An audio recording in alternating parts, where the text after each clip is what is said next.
Big boss season 9ல ticket to ஃபினாலேக்கான task நடந்துச்சு. அதுல கம்ருதீன் அண்ட் பார்வதி இவங்க 2 பேருமே சாண்ட்ராவை ரொம்பவே ஆபாசமா பேசி எட்டி உதிச்சு கீழே தள்ளி விட்டுருந்த விஷயம் சோஷியல் மீடியால பேசும் பொருளா இருந்துச்சு. அண்ட் கம்ருதீன் அண்ட் பார்வதிக்கு ரெட் கார்டு கொடுத்து எலிமினேட் பண்ணியிருந்தாங்க. ரெட் கார்டுக்கு அப்புறமா கம்ருதீன் அண்ட் பார்வதி ரொம்பவே சைலண்டா இருந்தாங்க.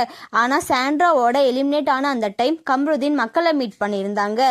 மக்கள் நல்ல வரவேற்பும் கொடுத்திருந்தாங்க. கம்ருதீனுக்கு நல்ல பாசங்கள் அன்பெல்லாம் கொடுத்திருந்தாங்க.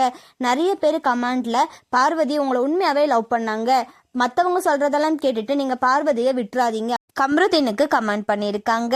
அண்ட் அது மட்டும் இல்லாமல் விஜய் பார்வதி கொஞ்ச நாள் முன்னாடி ஒரு இன்ஸ்டாகிராமில் வீடியோ போட்டிருந்தாங்க. அந்த வீடியோவை இப்போ பின் பண்ணியிருக்காங்க.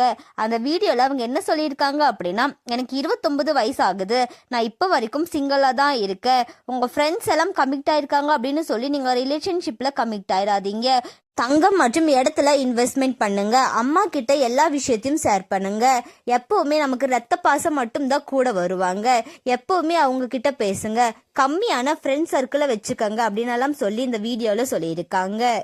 பார்வதியோட இந்த வீடியோ தான் இப்போ சோஷியல் மீடியாவில் வைரல் ஆகிட்டு வருது. இந்த வீடியோவை பற்றி உங்களோட கருத்துக்களை கமெண்ட்ல சொல்லுங்க. அண்ட் இந்த மாதிரியான அப்டேட்ஸ்க்கு நம்மளோட சேனலை சப்ஸ்கிரைப் பண்ணிக்கோங்க.